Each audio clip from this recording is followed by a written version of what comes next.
A quick reaction to our Target 8 investigation, troubled waters. That in Grand Haven, where a cancer-causing chemical washes through the groundwater and runs toward the Grand River. But changes could be on the horizon. Target 8 investigator Ken Kolker has this report. The Grand Haven city manager says this week's investigation by Target 8 shows a need. If we can eliminate one more risk to cancer, there's a lot of others in our society, but if we can take one off the table, that's certainly something we should do.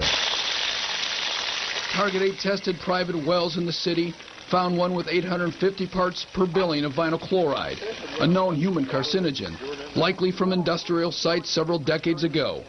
Our tests, 7 years after the state and city notified 1,400 homeowners along US 31 on the city's south side about the same vinyl chloride plume. We do believe it's running north through town, kind of following the corridor along the highway that was put in the 50s. That natural disturbance of the soil kind of gives that plume, that's where it's moving, is along that highway towards the river. Back then, in 2002, the city and state asked residents within the plume to give up their own irrigation wells, most used for sprinkling. Grand Haven residents drink city water, which is safe. The state offered to cap wells for free. Only one or two took them up on the offer.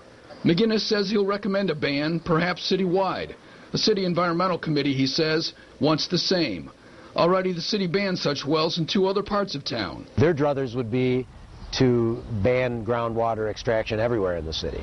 That messing with that low-level groundwater is asking for trouble. This week, based on Target 8's findings, McGinnis has asked for quotes to sample known irrigation wells, if residents will allow.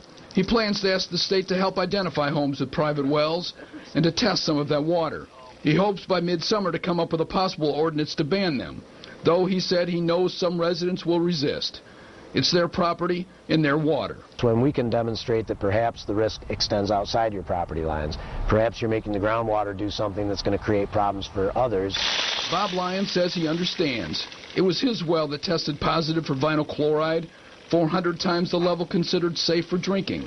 He had told 24 Hour News 8 he planned to keep using it.